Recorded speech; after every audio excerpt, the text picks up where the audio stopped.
کبھی سوچا ہے کہ قرآن ہمیں کہانیاں کیوں سناتا ہے؟ دیکھیں، یہ صرف قصے نہیں ہیں، بلکہ ان میں زندگی گزارنے کے بہت گہرے سبق چھپے ہیں۔ تو آج ہم ایک ایسی ہی زبردست کہانی کو سمجھیں گے، ایک ایسی مثال جو ہمیں سکھاتی ہے کہ دینے کا، خرچ کرنے کا اصل مطلب کیا ہے۔ کیا ایسا ہو سکتا ہے کہ ایک نیکی کا بدلہ 700 گنا ملے؟ ذرا سوچیں کہ 1 روپیہ کسی ضرورت مند کو دیا جائے اور اس کے بدلے میں 700 روپے ملے۔ نہیں، یہ کوئی بزنس اسکیم یا انویسٹمنٹ پلان نہیں ہے، یہ قرآن کا ایک وعدہ ہے۔ چلیں دیکھتے ہیں کہ یہ آخر ممکن کیسے ہے۔ اسلام میں دینے کے عمل کے لیے ایک بہت خاص اصطلاح ہے، انفاق فی سبیل اللہ۔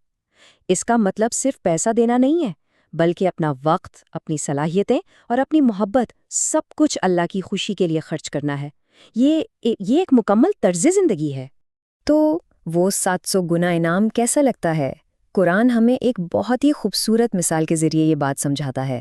آئیے اس وعدے کی خوبصورتی کو دیکھتے ہیں۔ قرآن کہتا ہے کہ مثال اس دانے کی سی ہے جس سے 7 بالیں اگیں اور پھر ہر بال میں 100 دانے ہوں۔ یہ کوئی سادہ حساب نہیں ہے، یہ تو قدرت کا قانون ہے جسے اللہ نے ہماری نیکیوں کے لیے بھی مقرر کر دیا ہے۔ مطلب ایک چھوٹا سا مخلص عمل ایک پورے کھیت کی فصل بن سکتا ہے۔ 700 گنا! اور سچ پوچھیں تو یہ کوئی حد نہیں، بلکہ یہ تو اللہ کی سخاوت کی صرف ایک جھلک ہے۔ جب خلوص دل سے دیا جاتا ہے نا، تو صرف ایک شخص کی مدد نہیں ہوتی، بلکہ رحمت اور برکت کا ایک ایسا سلسلہ شروع ہوتا ہے جس کا ہم تصور بھی نہیں کر سکتے۔ لیکن ایک سوال ہے، کیا ہر دیا ہوا دانہ فصل اگاتا ہے؟ کیا ایسا بھی ہو سکتا ہے کہ کوئی نیک عمل ضائع ہو جائے؟ بالکل ہو سکتا ہے۔ قرآن ہمیں خبردار کرتا ہے کہ کچھ غلطیاں ایسی ہیں جو ہماری ساری محنت پر پانی پھیر سکتی ہیں۔ آئیے دیکھتے ہیں کہ وہ کیا ہیں۔ ذرا تصور کریں ایک چمکتی ہوئی صاف چٹان کا، جس پر مٹی کی بس ایک پتلی سی تہ جمی ہو۔ دیکھنے میں تو شاید زرخیز زمین لگے، لیکن جیسے ہی تیز بارش ہوتی ہے ساری مٹی بہہ جاتی ہے اور پیچھے کیا بچتا ہے؟ صرف ننگی چٹان۔ یہی حال اس خیرات کا ہے جو صرف دکھاوے کے لیے کی جائے، باہر سے نیک لیکن اندر سے بالکل کھوکھلی۔ تو پھر وہ کون سی چیزیں جو نیکی کو ضائع کر دیتی ہیں، بالکل زہر کی طرح؟ سب سے پہلے ہے ریاکاری، یعنی دکھاوا، صرف لوگوں کو دکھانے کے لیے خرچ کرنا۔ دوسرا ہے احسان جتلانا، یعنی کسی کی مدد کر کے اسے بار بار یاد دلانا کہ دیکھو میں نے تمہارے لیے یہ کیا تھا۔ اور تیسرا تکلیف دینا، یعنی اس طرح سے مدد کرنا کہ لینے والے کی عزت نفس ہی ختم ہو جائے۔ یہ تو نیکی نہیں ہوئی نا، یہ تو تکبر ہوا۔ تو پھر دینے کا صحیح طریقہ کیا ہے؟ وہ کون سا عمل ہے جو نہ صرف قبول ہوتا ہے بلکہ ہمیشہ بڑھتا رہتا ہے، چاہے حالات جیسے بھی ہوں؟ قرآن ہمیں اس کے لیے بھی ایک اور خوبصورت مثال دیتا ہے۔ اب تصور کریں ایک سرسبز شاداب باغ کا جو ایک اونچی اچھی جگہ پر ہے، اس کی مٹی زرخیز ہے اور اس کی جڑیں گہری ہیں۔ یہی مثال ہے اس شخص کی جو صرف اللہ کی رضا کے لیے دیتا ہے۔ اس کا عمل ایک مضبوط درخت کی طرح ہے جس کی بنیاد ایمان پر ہے۔ اور اس باغ کی سب سے خاص بات کیا ہے؟ اس کی لچک۔ اگر تیز بارش ہو یعنی وابل تو یہ دگنا پھل دیتا ہے، اور اگر صرف ہلکی پھوار یعنی تل بھی پڑے نا تو وہ بھی اس کے لیے کافی ہے۔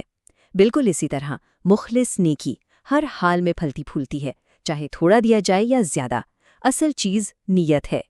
اب چلیں ان دونوں مثالوں کا موازنہ کرتے ہیں۔ ایک طرف دھول بھری چٹان ہے، نیت کیا ہے؟ دکھاوا، بنیاد بالکل سطحی، اور نتیجہ سب کچھ بہہ گیا، بنجر۔ دوسری طرف ہے زرخیز باغ، نیت ہے اللہ کی رضا، بنیاد ہے مضبوط ایمان، اور نتیجہ ہمیشہ پھلدار۔ یہ موازنہ اصل میں پوری بات کا نچوڑ ہے۔ ان خوبصورت مثالوں کے بعد اصل سوال یہ ہے کہ ہم اسے اپنی زندگی میں کیسے لاگو کریں۔ وہ کون سے اصول ہیں جن پر عمل کر کے ہم یہ یقینی بنا سکتے ہیں کہ ہماری نیکی زرخیز باغ بنے، دھول بھری چٹان نہیں؟ اس کے لیے 4 سنہرے اصول ہیں۔ پہلا، اپنی نیت کو صرف اور صرف اللہ کے لیے خالص کریں۔ دوسرا، حلال اور اچھی کمائی سے دیں۔ تیسرا، دے کر بھول جائیں، احسان بالکل نہ جتائیں۔ اور چوتھا، لینے والے کی عزت کا ہر حال میں خیال رکھیں۔ یہ 4 ستون ہماری نیکی کی عمارت کو مضبوط رکھیں گے۔ آخر میں یہ سمجھنا بہت ضروری ہے کہ دینا صرف ایک آپشن نہیں ہے، بلکہ یہ ایمان کا ثبوت ہے۔ کہتے ہیں نا، مال وہیں خرچ ہوتا ہے جہاں دل ہوتا ہے۔ اس لیے انفاق ایک سچے مومن کی سب سے بڑی نشانیوں میں سے ایک ہے۔ یہ صرف ایک عمل نہیں، یہ ایک پہچان ہے۔ اور اس مخلص سخاوت کا انعام کیا ہے؟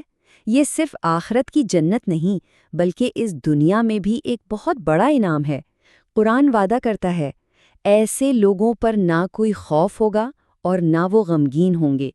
ذرا ایسی زندگی کا تصور تو کریں، جہاں نہ ماضی کا کوئی پچھتاوا ہو اور نہ ہی مستقبل کی کوئی فکر۔